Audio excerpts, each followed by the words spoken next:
Hey, beautiful people. What's up? It's Allison. I hope you guys had an amazing, exciting, beautiful, wonderful holiday season, or at least just a quiet, relaxing one. And I hope you guys are raring to go for 2022. Yeah, there's a lot of crazy stuff going on in the world, but you know what? There's also a lot of really, really great stuff going on in the world. And my guest for this episode of the Allison Interviews podcast is living proof of that. She is none other than Oscar-winning actress Geena Davis, and I am so enamored of this interview because let me tell you, when I was a kid, Thelma and Louise was one of my favorite movies, like not favorite chick flick, but one of my favorite movies of all time, which I'm sure so many other people are absolutely obsessed with that movie. To this day, it's such a part of our pop culture landscape. You hear references to it all the time, and A League of Their Own, Hero, Beetlejuice. I mean, I could go on and on and on. She is just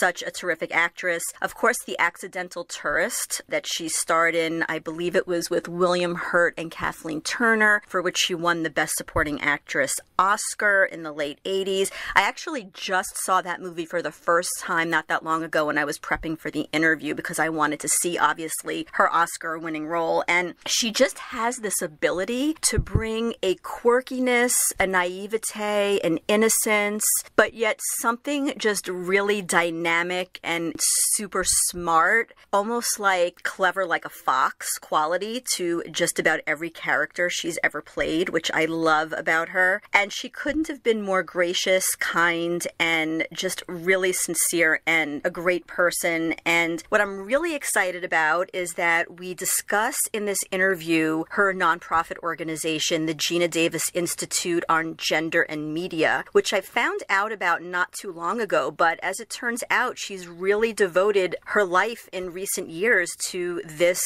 organization, and she's created this kind of watchdog organization that watches over content creators in Hollywood and meets with them with science-backed studies that she and her team have either done or acquired that really allows Hollywood creators, and I mean top producers, directors, writers, talent, to see where the deficiencies are in how women and young girls are portrayed in the media and on the big and small screen. And it's super important because I can tell you that I am finding anytime I see any kind of misogyny or sexism on screen nowadays, it's just sort of like, oh, like I just kind of yawn and roll my eyes, or sometimes I'll just turn off the TV and walk out of the room because I am so over it, guys. Like, honestly, I am so over it. I mean, in the 80s and 90s and even the early 2000s, you just kind of accepted it for what it was. But ever since 2018, when everything started to shift and women started to really take their power, it's just kind of, it's corny, it's outdated, it has no place in our world anymore. So please stop. Like, if you are a content creator,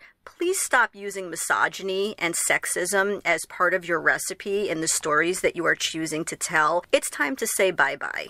And I really wholeheartedly believe that. And it's not about a war on gender. It's not about women being better than men. It's not about any of that. It's just about equal respect and dignity for all human beings. I mean, how do you argue against that? It's absurd. So I have to say that I am so proud of Geena Davis because a lot of the research and studies that her organization have cultivated and acquired through other organizations that they've partnered with, they've actually been able to meet with the top brass in Hollywood and actually change the amount of female characters we see on the big and small screen, what those characters' lives are about, and also the right to be seen on screen for people as they get older, particularly women. I mean, we need to see more women in their 40s and 50s and beyond on screen, and not as the punchline or as the character that's kind of like cast aside or laughed at or patted on the head, but as vital human beings that are busy with their careers, that are in romantic relationships, that are sexual, that are smart, that are attractive. Do you see where I'm going with this? Yeah. So I'm not going to keep blabbering on, and I will let you listen to my interview with the amazingly talented actress and activist, Miss Geena Davis.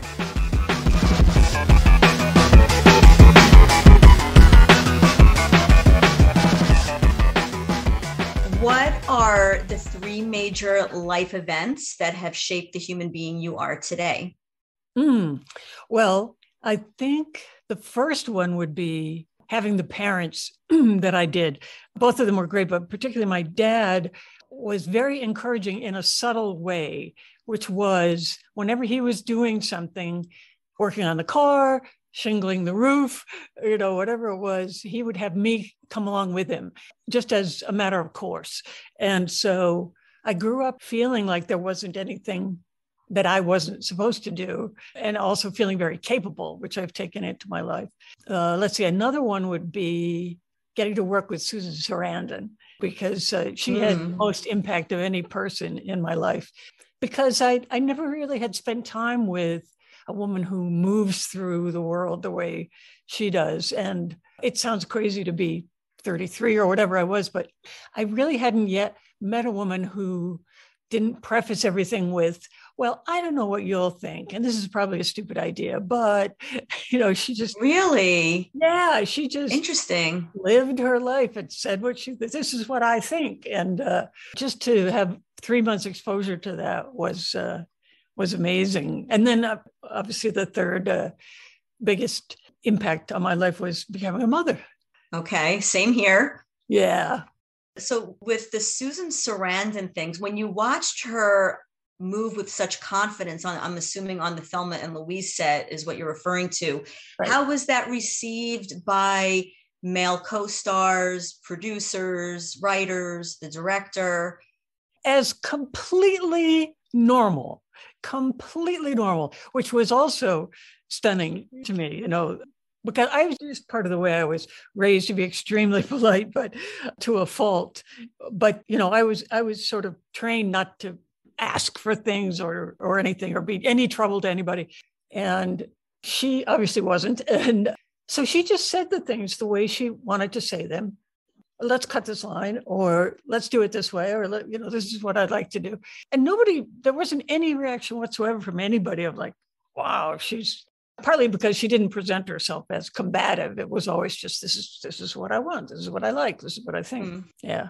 I love that. And I love the fact that you said your dad didn't place any limitations on you. Do you have brothers?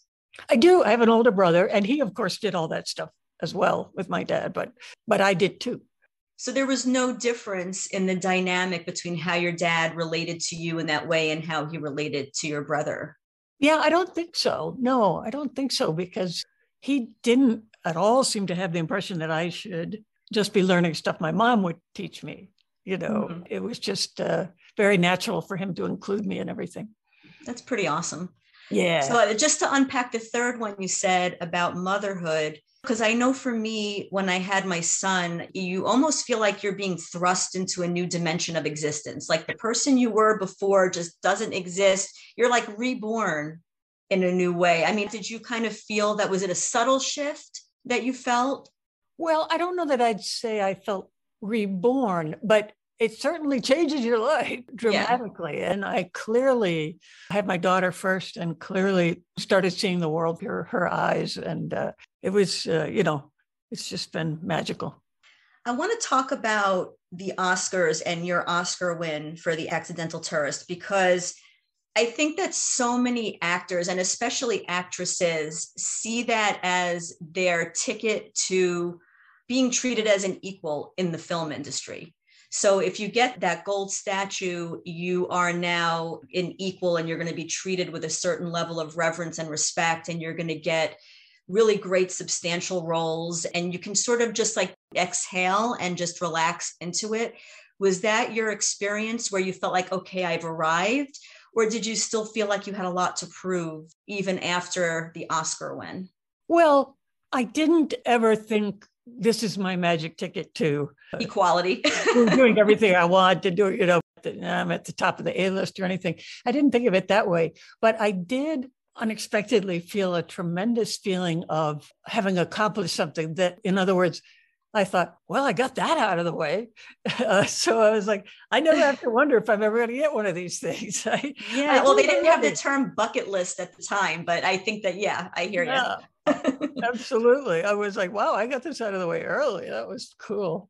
But did you still feel like you were, because I know that philosophically speaking and humanly speaking, everybody has this vision of, when I get this, I'll be happy. Or when this, whether it's like getting married, winning an award, making a certain amount of money, becoming a parent, whatever it is for people, it's like, oh, when I get this, I'll be happy. When I get this, my life will be good. I mean, are you one of those people who sees life that way? Or do you really kind of believe in the journey of things? Yeah. I'm more of a journey person. No, I haven't been in my life clamoring to find the next thing that will make me fulfilled. I get a lot of fulfillment from what I do and just my life. But you know what? Speaking of the Oscar, and does it, change how people see you and everything? I had two directors after I won the Oscar who I had a rocky start with because they assumed that I was going to think I was all that.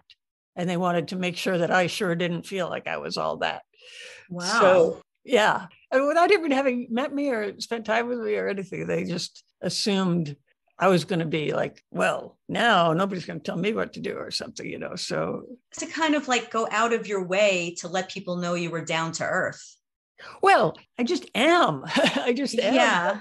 But I'm saying like a male actor, I don't think would have to kind of prove that he's still nice and down to earth and all that kind of stuff. And maybe, yes, I think it may be because I was a woman that the directors felt like, maybe it's even unconscious that they wouldn't realize they would do it to a woman, but not a man. But they didn't want a woman to potentially cause them any problems, and I wanted to make sure that I knew my place. I think you're right that it probably wouldn't happen to a man. Yeah. So tell me we already spoke about working with Susan Sarandon, but just in general for you, tell me what doing the film Thelma and Louise and then the success of it all, what that did for you, both as an actor and as a woman. Well, it was a script that I read after it had already been cast. I was like, oh my God, this is the best script I ever read. I wish I could be in it. And I ended up having a year-long pursuit of the role because Ridley Scott was only the producer at that time, and different directors and sets of Thelma and Louise's were, coming together and falling apart. And so for a year, my agent called Ridley's office once a week to say, oh, wow. Just so you know, Gina's still available. She's still interested. And so then when he decided he was going to direct it, it was, he immediately said, yes, sure. Okay, I will. Mm-hmm. I will meet with her. And I convinced him somehow or other. Well, you're saying it was already cast. Who was supposed to play Thelma originally? I don't know who was the Thelmas in the Pairings. And I'm not going to bring up who it was, but there were 3 sets that I know of before it was us. Wow. Yeah. Way to play hard to get. Kidding. I want to talk about male and female pairings in films. So normally you would have, let's say it would be a common thing to have a 50-year-old or even a 60-year-old leading man opposite a 30-year-old leading lady. And that's just kind of the norm. And that's what our eyes are kind of used to seeing. I know that kind of sucks, but how do you feel about when an older woman is cast opposite a younger man? Do you think that that's like a win, or what are your thoughts on that? Well, let's see. In Thelma Louise, they cast Brad Pitt to be my sort of boy toy. Love interest. And it wasn't actually because he was younger, like that they purposely were trying to cast someone younger. He just auditioned the best and was the best choice.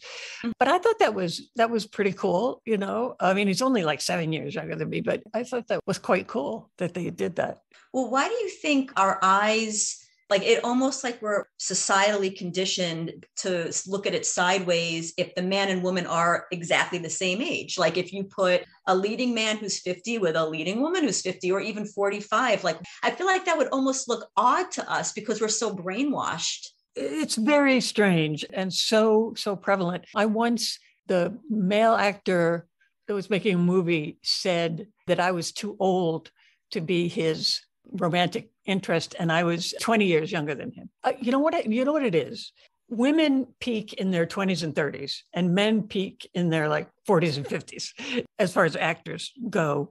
And so the male stars of the movies want to seem to appear younger than they are, or want to, appeal to younger people.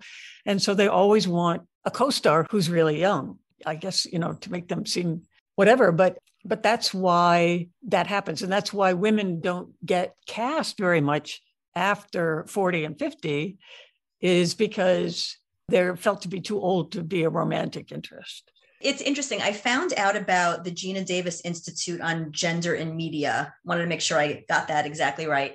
I actually found out about it through a friend of mine who's an actress. Her name is Asa Fatima. She did a film called Americanish, which is actually about Muslim Americans and their experience living in New York City. Wow. And I think actually, I don't know if I saw a red carpet picture with the two of you, and I don't know if it was at one of her screenings, or I'm not really sure what it was. And I said, that's interesting. And then I started clicking around and I actually found your website. Oh, yeah. Okay. So tell me what inspired you to create the Geena Davis Institute on Gender and Media. Was it one thing or many things? Yeah, no, it was one very specific thing. Well, I mean, I'd had my awareness raised of how women are represented in Hollywood by being in Thelma Louise and seeing the reaction. It was so extreme if people recognized us on the street or whatever. And it made me realize, wow, we really give women so few opportunities to feel like this after watching a movie, to be able to identify with the female character and live vicariously through them and whatever. So I'm going to pay attention to this and try to choose roles that, make women feel good. So I had a very heightened awareness of all of this. Then when my daughter was 2, I sat down with her to watch preschool shows and G-rated videos and things. And from the first thing we watched, I immediately noticed there were far more male characters than female characters in a preschool show. I was like, what are we doing? Wait a minute, this is 21st century. How could we be showing kids an imbalanced world? And I saw it everywhere in movies and TV.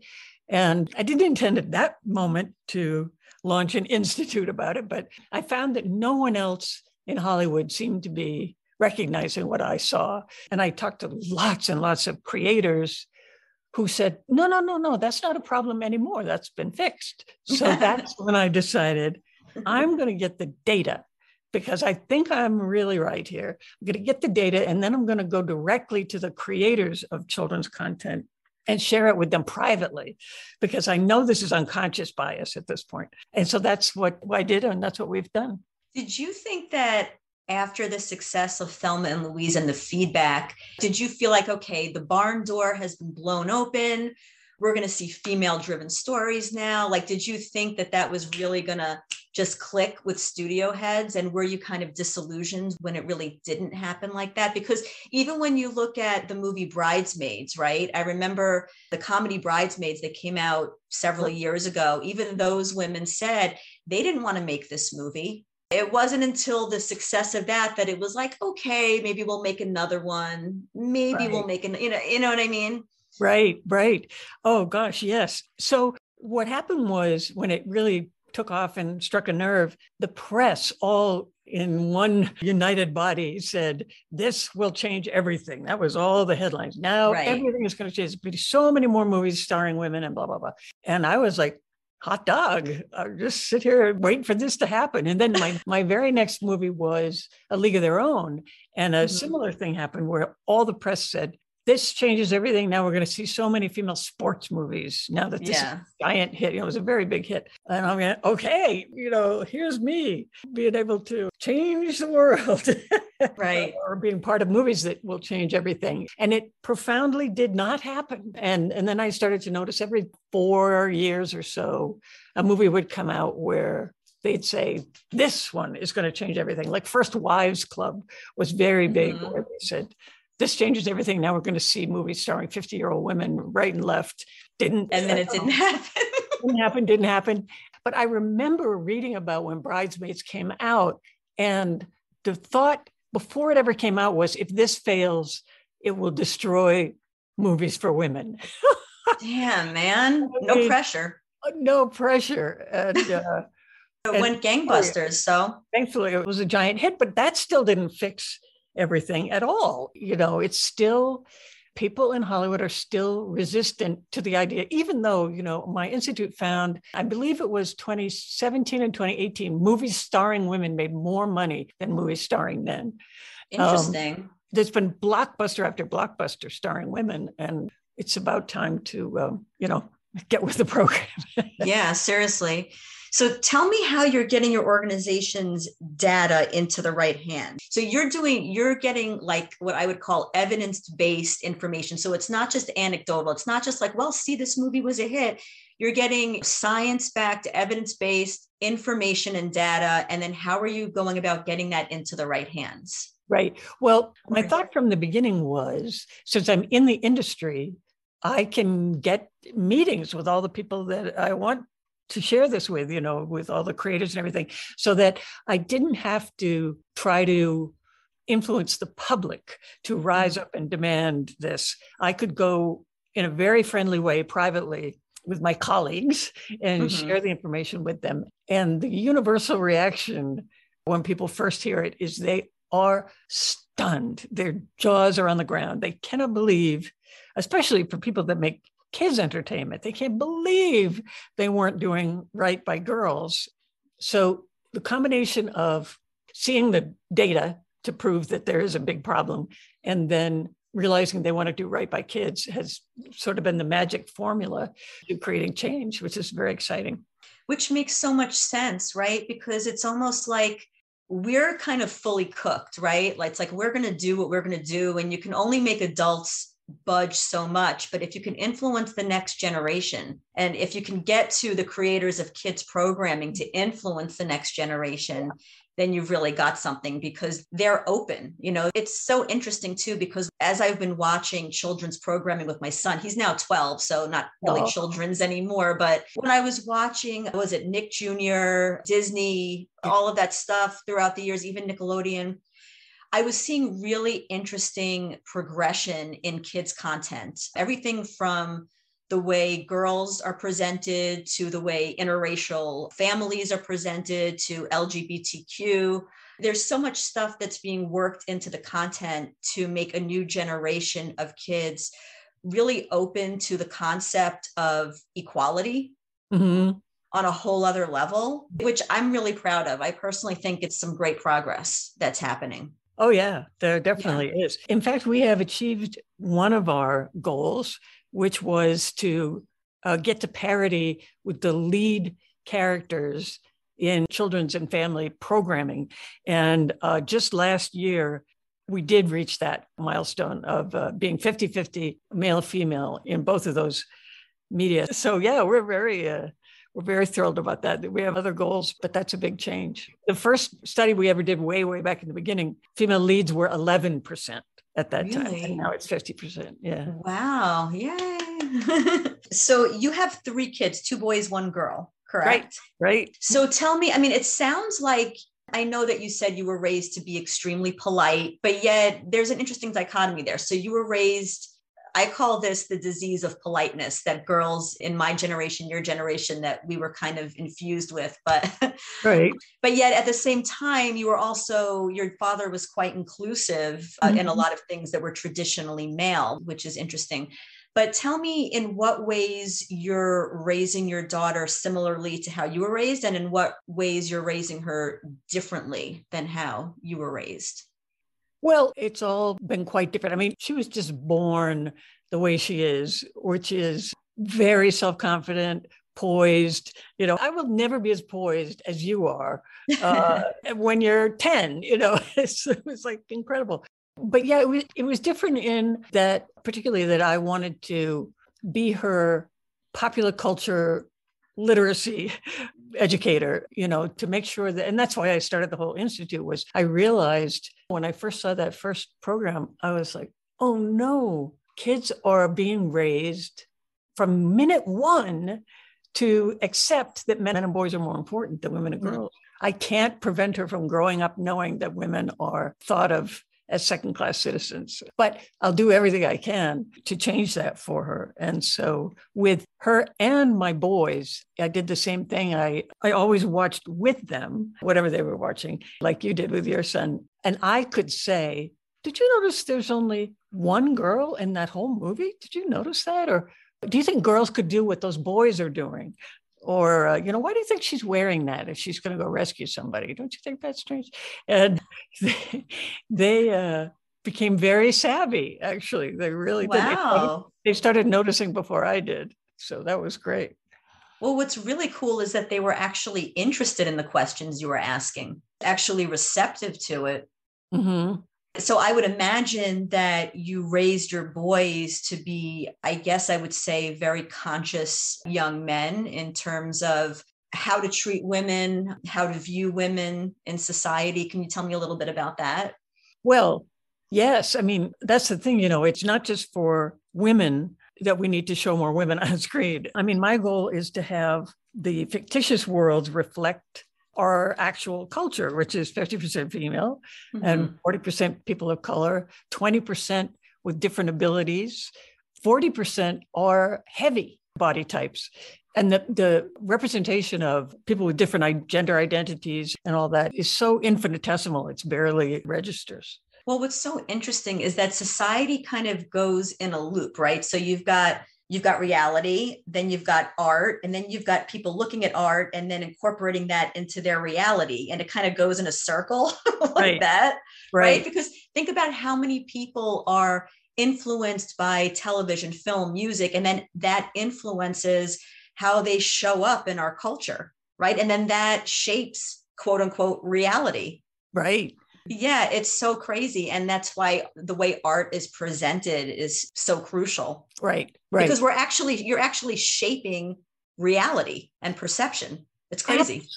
Absolutely. You think these are just harmless entertainments, but they cause tremendous change, and change that we have measured. Like Fox asked us to do a study on the Dana Scully character from X-Files to find out what impact she had on women going to the STEM careers. Mm-hmm. And we found that 58% of women who are currently in STEM jobs name that character specifically as their inspiration to go into a STEM career. I mean, that's amazing. Just one character on one TV show. Yeah. It's really incredible. It's mind-blowing. It is. In 2012, girls' participation in archery shot up 100% and became the most populated category of men, women, boys, and girls. And it was because Brave and The Hunger Games both came out in the summer of 2012, and girls left the theater and bought a bow. Amazing. Truly amazing.